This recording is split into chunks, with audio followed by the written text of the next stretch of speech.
using words casually in spoken English, you may not want to write that in an email. I remember when I was in my first company, I used the word issue for something which was a mild concern, and you will realize that it can blow up. Now, obviously, you make mistakes and that's how you learn, but our educational system hasn't prepared us for acceptable communication in the corporate world. You will also face situations when you have an opinion, but you are unable to articulate your thoughts and hence feel defeated in negotiation situations. Or let's say you don't have the experience to scope out a project, but you have a view on why something doesn't work. You can feel hesitant to vocalize it, which is a combination of fear of judgment and being shot down and feeling rejected. Unfortunately, we have not been trained to get rejected more and more. Sarah Blakely, the founder of Spanx, in one of her interviews, spoke about how her father encouraged her to fail and that it was not about the outcome, but the act of failing, which meant that she tried something. This is an interesting one because if you remember, earlier in the video, I spoke about how you're programming yourself to spend your downtime. A break at work can also be seen as that. Now, what you repeatedly do during lunch breaks and company social events will speak of your social etiquettes. When at the office, if you're early in your career, it could be better to socialize with people than to eat alone. And if you mirror people in their mannerisms and language when you're around them, not in a comical way, it can make you more likable.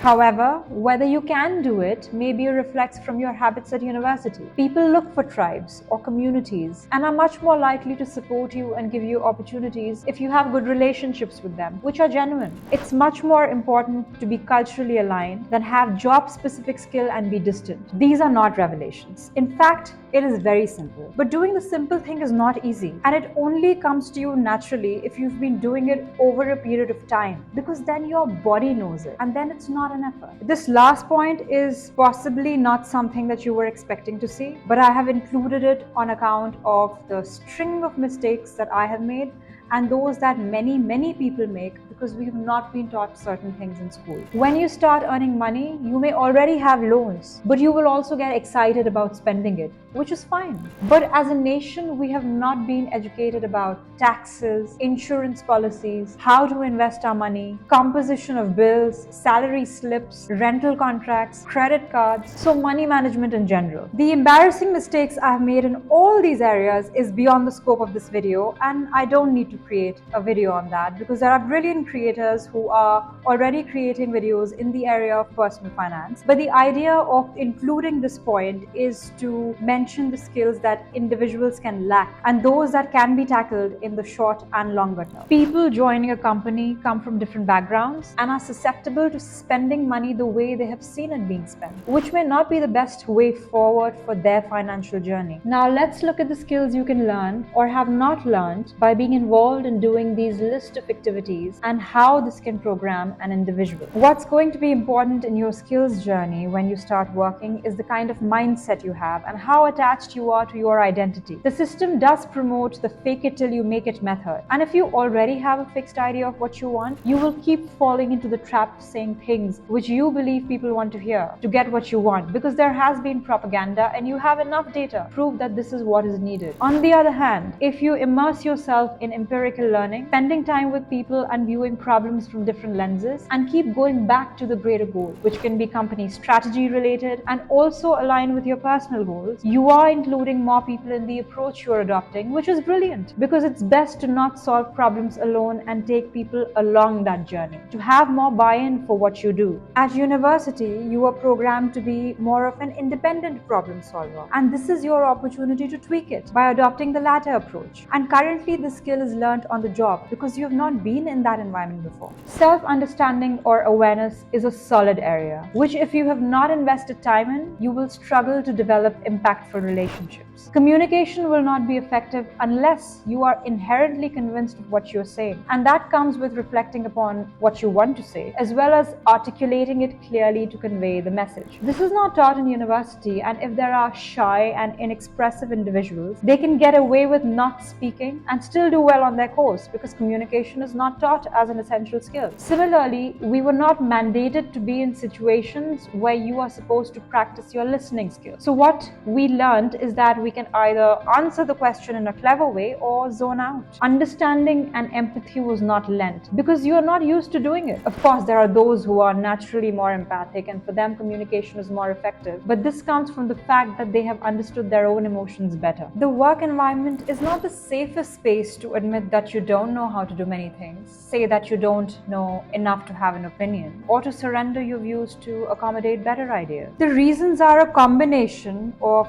fear of being exposed, ego, and ultimately unawareness. Because do you really think that if you feel all these emotions, people don't already know it? It is true that you have not learned how to be aptly vulnerable in the workplace because you are not dealing with this set of people on a regular basis.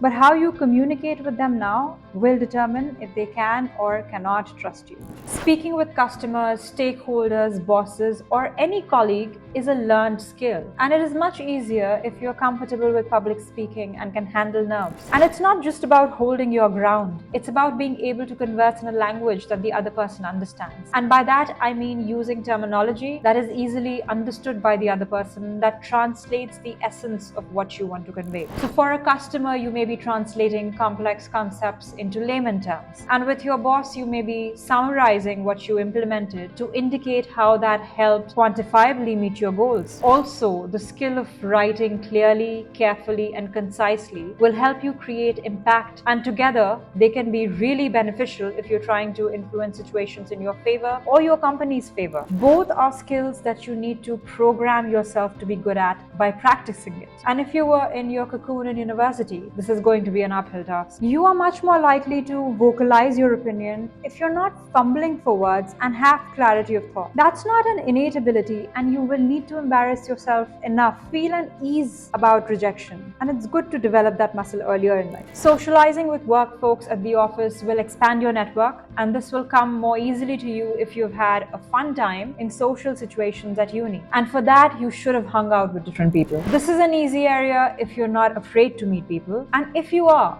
then you would have experienced that fear early on. And this is a tougher environment to face that fear than when you were at uni. If you are an introvert watching this video when in uni, I would encourage you to socialize periodically. It's going to be okay. Even if you're in a job, just go out with your colleagues sometimes for lunch rather than pressurizing yourself to do it every time. You will get support, a feeling of community.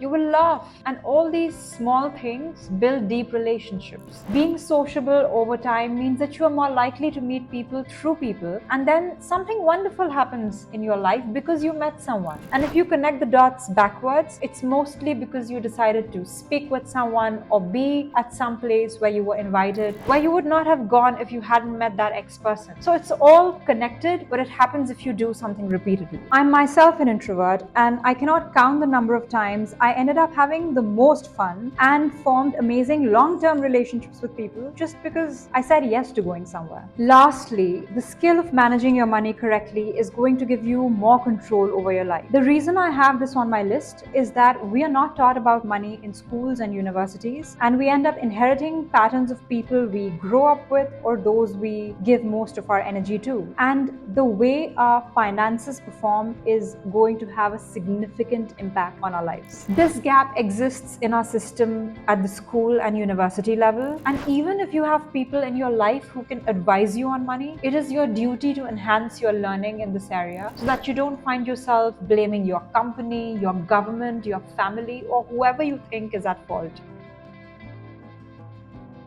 The main difference in purpose between being a student at university versus being in a job is that the former is designed to enable your personal development, and the skills that you learn, whether it's problem solving, meeting time-bound goals, are individualistic in nature, whereas the latter is designed to cater to the collective need, in this case, a company, and the skills you learn should at all times factor in the company need and are hence connected.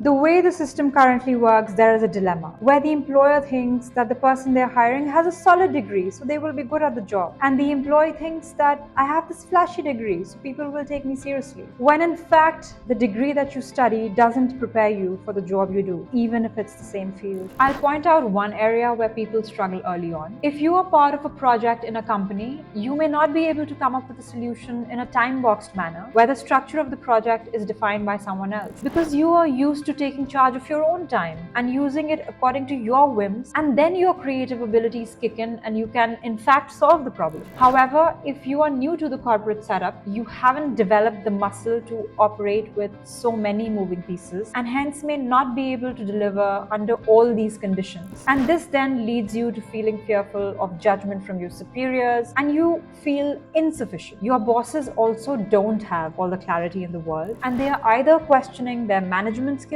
or are naively looking for a new employee who behaves and performs in the way they have imagined. No one is strongly at fault here.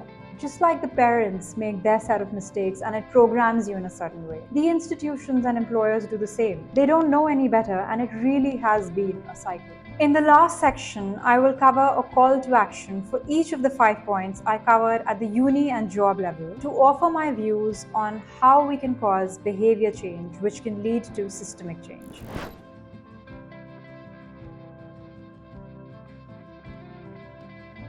Include material in the curriculum or design it in a way that builds the muscle to question more and entice the creative mechanism to get answers. This should happen across all subjects as the repetition of the way you approach something will create habits and behavior. Consciously teach accelerated learning, which is a blend of visioning and doing. This can be done by creating and suggesting frameworks of how real problems in the world have historically been solved and simplifying the steps. So teach them how to visualize the problem, how they have been architected, and then teach students how to employ their creative muscle by building something tangible. This should essentially be a group activity or collaboration of some kind. Make communication, public speaking, intentional cultural exchange part of the curriculum and allow students to lead and speak on a rotational basis. Assessing students in this area will certainly push them to develop this skill. Offer mentorship programs for students from experts in the areas where they wish to seek employment. A well-rounded mentor will help you identify the key skills that are crucial later in your career, and they will surely talk about negotiation, articulate communication, understanding behaviors, listening, empathy towards community. The question you should ask them is, what can I do now to be better prepared for this? The curriculum should ingrain in students the power of decision making. It should not be an extracurricular personal development activity because nothing happens to you. You choose what you want in life by repeating a certain kind of behavior. The good news is you can change anything, but you must make a clear decision. This awareness is important so that if things are not going your way, you can decide and tweak it. I know uni and job can't be the same, but the transition can be smoother by helping students develop behavior patterns that serve them in the job so that there aren't serious gaps in their learning.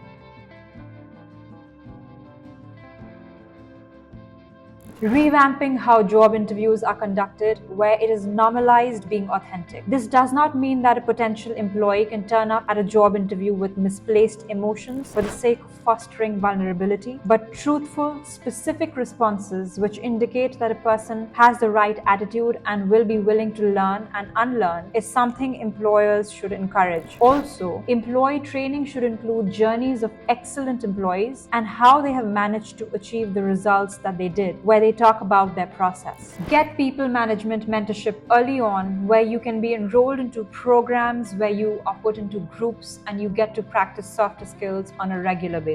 This should be offered by employers, especially for employees who are early in their journey. Companies should have a Toastmasters or be affiliated with other speaking clubs where you learn by doing, and to be able to speak well, you will need to write and articulate that as well. Maybe companies can then do a survey on people who are members of such clubs and those who are not, and then infer which groups are better at communication and how that is linked to their work performance. Create a calendar for social interactions. If you pick different types of interactions each month, example, going to a dance class, a gym class, a work-related event, office meetups, or an invite where you can meet new people, and give yourself a 1 year target and compare your life in the year when you did this compared to the previous year when you didn't do this. Write down the things that happened as a result of those interactions. Just do this experiment for 1 year and see if this method works for you. A dummy's guide to managing your money. This can be a facility that employees can avail where the company's finance department can share templates of how money can be spent across life areas. And they can even collaborate with startups and influencers in this area to deliver workshops to teach good money habits. That's all I had to share in this video. I would be interested to know if the content in the video resonated with you or if you have a different viewpoint. Creating these videos help me with inner reflection. I hope that the content on my channel also helps you to reflect on your emotions. Thank you for watching till the end.